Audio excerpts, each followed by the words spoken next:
이로부터 천지 대업을 내게 맡기리라. 수부의 치마폭을 벗어나는 자는 다 죽으리라.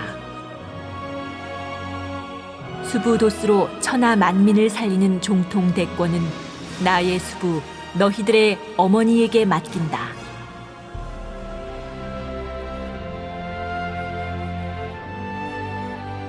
인간으로 강세하신 우주의 통치자 하나님이신 증산상제님으로부터 종통 대권을 전수받으신 태모 고수부님. 상제님께서 어천하신 후 1911년 신해년 도장 개창을 선언하시고 일제시대 보천교 600만 대부흥의 역사시대를 여셨습니다. 이 세상에 옳은 놈이 어디 있습니까? 그래도 살려야지요. 억조 창생의 생명의 어머니로서 한평생 대속의 삶을 살다 가신 태모 고수부님. 태모 고수부님은 천지의 가을 개벽기를 맞아 증산상제님과 합덕하시어 새 천지를 열어주신 우리들의 어머니이십니다. 음력 3월 26일은 모든 인간과 신명의 어머니 하느님이신 태모 고수부님께서 탄강하신 성스러운 날.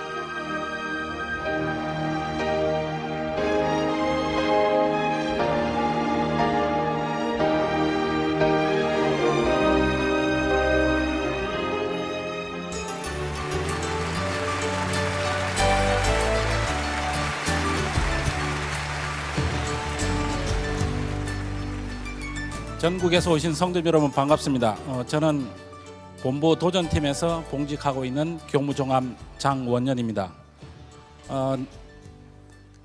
내일은 태모님께서 이 땅에 오신 지 132년째 되는 성탄절입니다.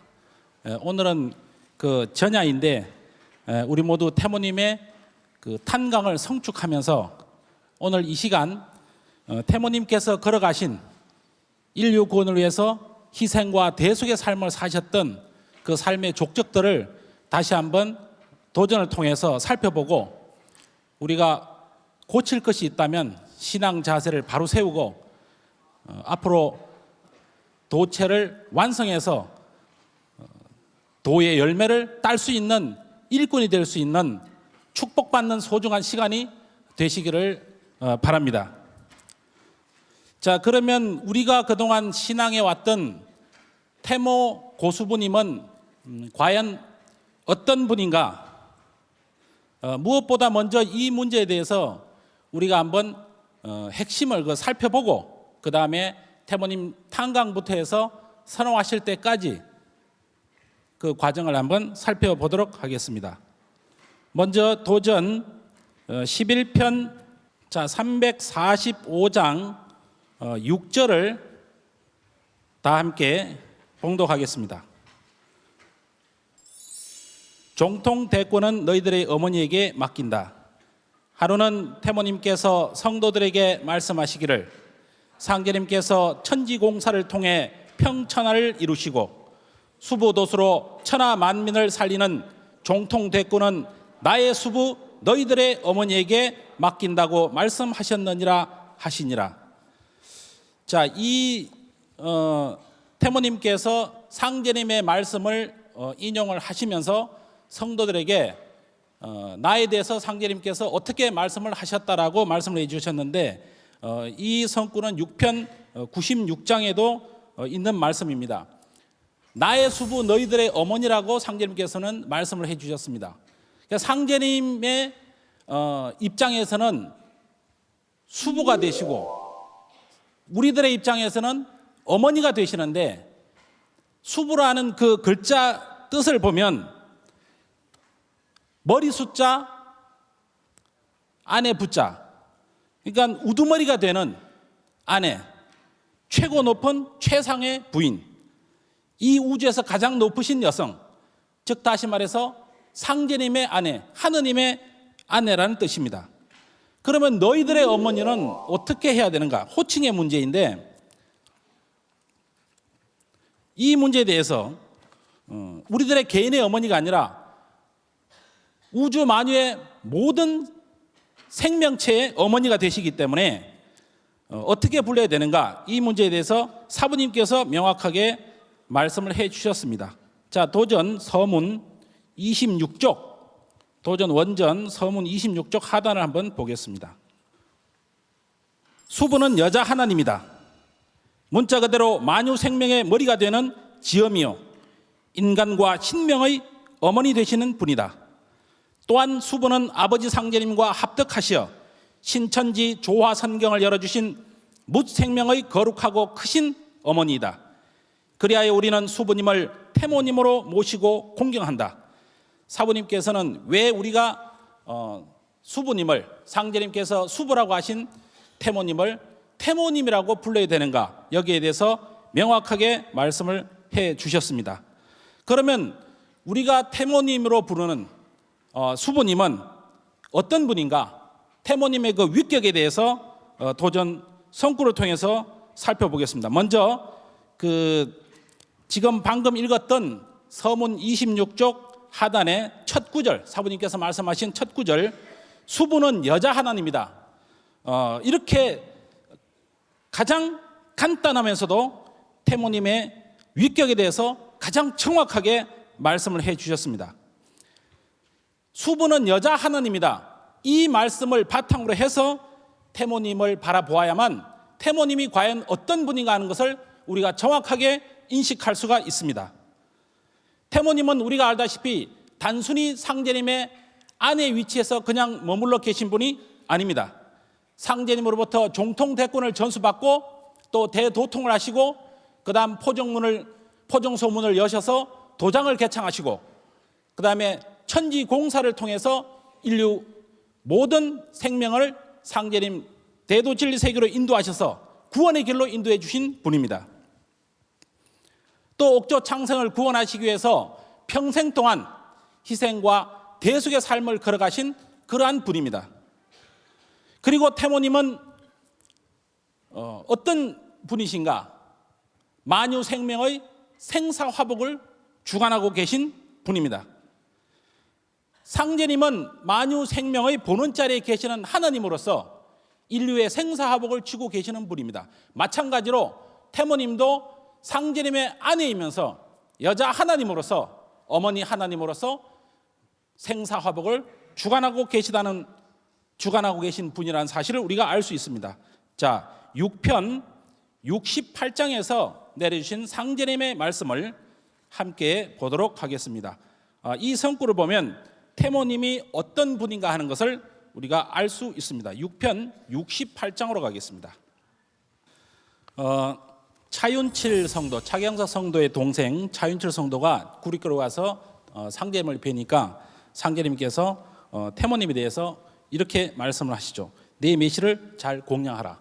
내 메시가 굶으면 천하 사람이 모두 굶을 것이요, 먹으면 천하 사람이 다 먹을 것이요, 눈물을 흘리면 천하 사람이 다 눈물을 흘릴 것이요, 한숨을 쉬면 천하 사람이 다 한숨을 쉴 것이요, 기뻐하면 천하 사람이 다 기뻐하리라. 이렇게 말씀을 하셨습니다. 그러니까 태모님께 천하창생의 생사화복, 희노, 애락, 이 모든 것이 태모님께 다 달려있다는 그런 말씀입니다. 그 다음에 수부대우를 잘하면 수명도 연장될 수 있다. 그리고 6편 39장에 보면 수부의 치마 그늘밖에 벗어나면 다 죽는다, 이런 말씀도 하셨는데, 살고 죽는 문제, 울고 웃는 문제, 먹고 사는 문제, 그 다음 우리가 살아가면서 겪는 모든 문제, 생명부터 해서 죽음까지 그 안에 모든 것이 다 들어있지 않습니까? 태어나서 죽을 때까지 그 안에 인생사의 모든 것이 들어있고, 또 죽어서 신명이 되어서도 마찬가지고, 이 모든 천지가 안에 있는 신명과 또 70억 인류의 모든 것을 주관하고 계시는 그러한 분이라는 것을 말씀을 해 주셨습니다. 그 다음에 이제 수많은 그 태모님께서도 그렇고 상제님께서도 그렇지만 수많은 치병 사례들이 있습니다. 일일이 열거하기 어려울 정도로 도전을 보시면 아시겠습니다만 수많은 그 치병 사례들이 있고, 또 자식을 낳지 못하는 그런 분들에게는 자식을 점지해 주신 일도 도전에만 해도 한 20여 건이 됩니다. 태모님만 11편에 보면 한 20여 건 정도 그렇게 은혜를 내려주신 일이 있는데, 그 상제님께서 2편 79장에 보면은 원평으로 가실 때 문둥병을 앓고 있는, 대풍창을 앓고 있는 한 사람이 상제님께 간절히 매달리죠. 그래서 상제님께서 대학에 있는 한 구절을 성도들로 하여금 읽게 해서 고쳐주시는 사례가 있는데, 한 성도가 이렇게 묻습니다. 원래 그 대풍창은 천형이라고 해서 아무도 고칠 수가 없는데 어떻게 고치셨습니까? 이렇게 묻는데, 천형이라는 것은 이제 하늘에서 내린 형벌이죠. 하늘에서 내린 형벌은 하늘이 아니면 고칠 수가 없습니다. 그런데 그 대풍창을 앓는 사람을 상제님께서 그 자리에서 고쳐내시죠. 바로 상제님이 참 하늘이라는 것을 그 자리에서 입증시켜 주신 치병의 사례입니다. 마찬가지로 태모님께서도 11편 34장에 보시면, 다 함께 보겠습니다. 11편 34장 6절 7절에 걸쳐 나와 있는 내용인데, 문둥병을 앓아서 눈썹이 다 빠진 사람이 이제 찾아왔는데 태모님께서 그 자리에서 고쳐주셔가지고 새 사람이 되어버렸습니다. 이것은 그 상제님의 일화에서도 마찬가지지만 태모님도 하느님의 경지 그 위치가 아니면 할 수 없는 그런 치병의 기적을 일으켰습니다. 자, 그리고 11편 273장에 보면 11편 273장을 보겠습니다. 자, 하늘 할머니 감사합니다라는 장 제목이 있는데, 태모님께서 조종리 둘째 살림을 정리하시고 1929년 9월 21일 날 김제역에서 기차를 타시고 정읍 왕십리로 가십니다. 그때 기차를 타시니까 기차 칸이 이제 10,000원이었는데 한 여성이 일어나서 태모님께 자리를 양보를 했습니다. 그런데 팔이 아파서 이렇게 걸매고 있었거든요. 태모님께서 이제 그 자리에서 이제 고쳐 주시니까 이 치병의 은혜를 받은 사람이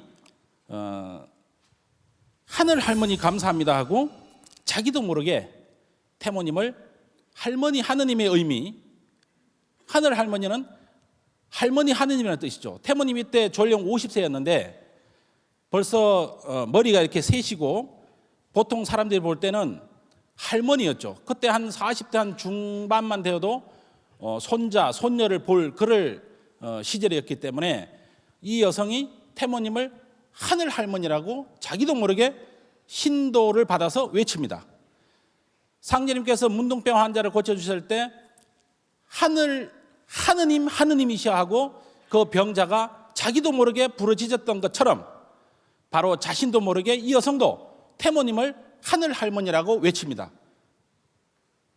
이것은 태모님이 하느님이라는 사실, 어머니 하느님이라는 사실을 이 여성이 신도를 받아서 외친 치병의 증거입니다.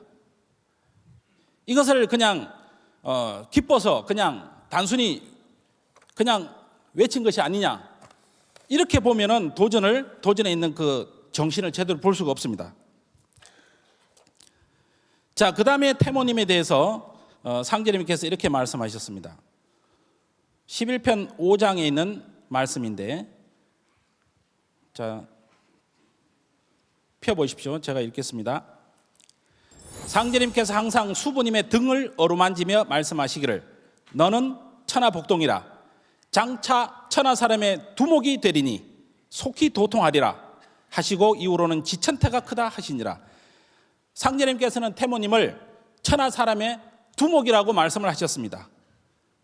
모든 사람들의 제일 높으신 분, 천하 사람의 두목으로 말씀하셨고, 그 다음에 6편 39장 2절에 보면 6편 39장 2절에 보시면, 자, 상제님께서 수부님께 수부의 법도를 정하시고 말씀하시기를 나는 서신이니라.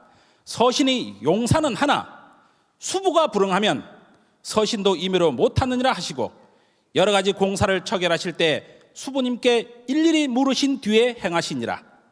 상제님께서 말씀하시기를 수부의 치마끈을 밖에 벗어나면 다 죽는다 하시니라. 자, 상제님은 서신 사명으로 오셨다고 당신님의 그 신원과 사명에 대해서 말씀을 하셨습니다. 그런데 상제님이 하시는 일을 수부가 응하지 않으면 서신도 임의로 못한다 이렇게 말씀하셨습니다. 그러니까 상제님 하시는 일에 안 된다라고 말씀하실 수 있는 그러한 위치에 계신 분으로 태모님을 말씀해 주셨습니다.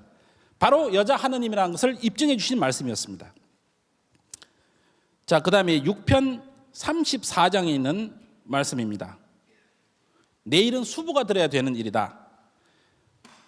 자, 정민년 10월에 상제님께서 순창 농바위에서 대영리로 가실 때 태인 행단에 이르셔 차경석에게 일러 말씀하시기를 천지의 도금 독양은 만사불성이니라. 내일은 수부가 들어야 되는 일이니 네가 참으로 일을 하리거든 수부를 들이세우라 하시니라. 상제님 일은 상제님 한 분이 하실 수 있는 일이 아니고 태모님 한 분이 하실 수 있는 일이 아니라는 거죠. 반드시 상제님 일에는 수부님이 함께 하셔야 상제님 일이 된다고 말씀하셨습니다. 즉 상제님 천하사의 성패가 수부님에게 달려있다는 그러한 말씀입니다. 자, 그 다음에 11편 6장을 다 함께 보겠습니다. 네 나이는 29이요 네 나이는 38이라. 내 나이에서 9살을 빼면 내가 너 될 것이요 네 나이에 9살을 더하면 네가 나 될지니 곧 내가 너 되고 네가 나 되는 일이니라 하시니라. 또 말씀하시기를 그대와 나의 합덕으로 3계를 개조하느니라 하시니라. 자, 상제님 일은 상제님이 태모님이 되고 태모님이 상제님이 되는 일이라고 말씀을 하셨습니다. 그리고 상제님과 태모님의 합덕으로 천하를 개조하는 일을 하신다고 했습니다.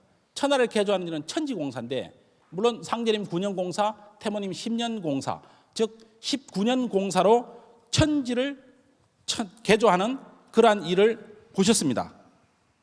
자, 합덕이라는 것은 두 분이 동등한 위치에서 동등한 위격에서 뜻을 하나로 뭉쳤을 때 그때 합덕이라는 말을 쓸 수가 있습니다. 그래서 상제님과 태모님의 위격이 층하가 있는 것이 아니라 두 분이 동일하다는 것을 이 말씀을 통해서 해주고 계십니다. 자, 그 다음 6편 70장에 있는 말씀. 자, 10월에 무신년 10월에 상제님께서 구리골에서 대영리에 가시어 성도들과 함께 밖에 나가 물을 뽑아 잡수시며 다음날 수부님을 구리골로 데려가실 일을 의논하고 들어오시니라. 이어 수부님께 일러 말씀하시기를 내 털토시와 남바위를 네가 쓰고 우리 둘이 함께 걸어가자. 우리가 그렇게 걸어서 곳곳을 구경하며 가면 사람들이 우리를 보고 부러워하여 말하기를 저 양주는 둘이 똑같아서 천정연분이로다 하리니 세상 사람들은 우리를 구경하고 우리는 세상 사람들을 구경하며 천천히 걸어가는 것이 좋으리라 하시더니 그 이튿날 다시 말씀치 않으시니라. 여기서 이제 상제님께서는 저 양주는 둘이 똑같아서 천정연분이라고 세상 사람들이 우리를 보고 말을 할 것이다 이렇게 말씀을 하셨습니다. 자, 양주라는 것은 이제 두 주인을 얘기하는 겁니다. 천지의 바깥 주인과 천지의 안 주인, 바로 상제님과 태모님이 이 천지의 두 주인이라고 말씀을 하셨습니다. 그 다음에 양유라고 하는 그 말씀이 나오는데 이것은 이제 고민한 성도님, 태모님의 수석 성도였던 고민한 성도님과 태모님의 아들 도수를 받아서 태모님을 수종했던 이용기 성도님이 자신들이 쓴 그 책에다가 태모님과 상제님과 태모님을 양위라고 얘기를 했습니다. 그러니까 두 분이 똑같은 두 분이다 이런 의미에서 양위라고 해서 상제님 태모님을 모셨습니다. 그리고 11편 304장 자, 번거로우시더라도 이 시간 태모님을 알고자 하는 거니까 한번 펴보시기 바랍니다. 11편 304장.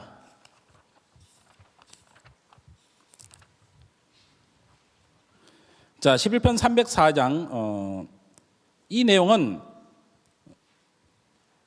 태모님은 아들이 없으셨기 때문에 딸만 한 분이 계셨거든요.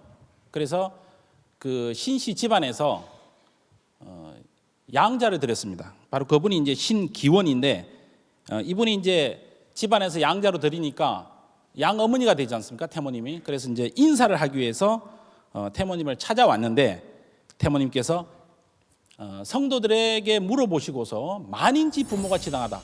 그러니까 태모님은 누구 개인의 어머니가 아니라 만인의 부모다. 만인의 어머니가 된다고 말씀을 하시고서 공사를 보시는데 7절에 보면 성도들이 태모님께 제배가 아닌 사배 예로서 인사를 드리고 공사에 수종을 했습니다. 이때부터 태모님을 상제님과 똑같이 반천무지의 사배로 예를 올리셨다는 말씀입니다. 자, 그 다음에 6편 37장에 보면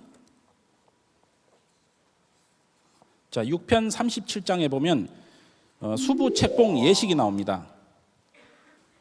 자, 6편 37장에 보면 정민년 11월 3일 그때 상제님께서 태모님을 맞아서 수부 책봉 예식을 봉행하시는데 8절에 가 보시면요. 8절에 가 보시면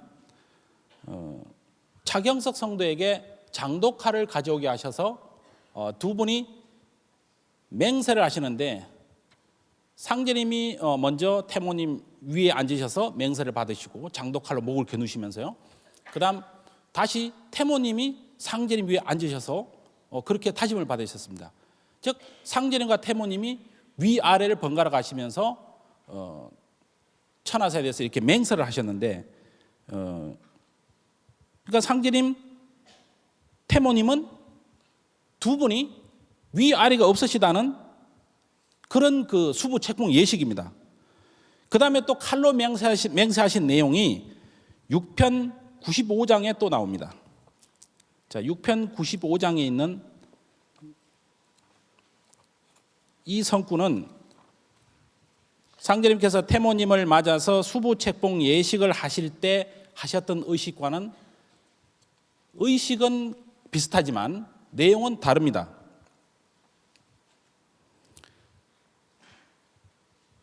상제님께서 이제 오천이 얼마 안 남으셨기 때문에 수부님께 인사의 모든 대권을 전수를 하시고서 천상으로 돌아가셔야 되는 그때가 이제 임박해지시자 태모님으로 하여금 이제는 상제님께서 맹세를 받으시는 게 아닙니다.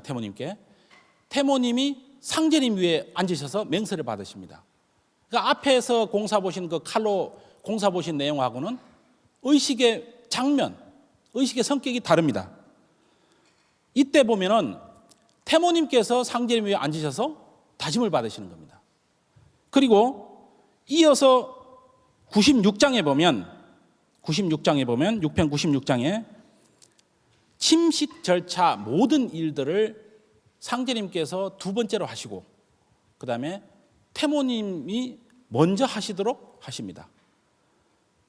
수라상이 들어오면 수저를 태모님께 먼저 들려드리시고 담뱃불도 붙여드리시고 또 심지어 절을 하시면서 지금까지 있었던 나의 모든 잘못을 용서해달라고 말씀을 하십니다. 이것은 당신께서 안 계시는 이 세상에서는 태모님이 상제님이죠. 태모님이 태모님이면서 상제님이 안 계신 이 세상에서는 태모님이 상제님의 유격에 가시는 겁니다. 그렇기 때문에 이 세상 사람들에게 태모님을 나와 같이 받들어 모시라는 상제님의 준엄한 천지공사를 통해서 우리들에게 해주시는 말씀인 것입니다. 자, 이 공사는 칼로 맹세하시는 이 공사는 태모님이 어떤 분이라는 것을 가장 강력하고 가장 확실하게 말씀과 의식을 통해서 종합해서 보여주시는 그 내용입니다. 그 내일 태모님 이제 오늘입니다. 벌써 태모님 성탄절을 맞아서 우리 성도님들 축복 많이 받으시고, 오늘 오후에 사부님께서 말씀 내려주신 천지의 도의 열매 그 도체를 우리 모두가 함께 반드시 꼭 짤 것을 이 자리를 빌어서 함께 맹세하면서 오늘 말씀을 마치도록 하겠습니다. 감사합니다.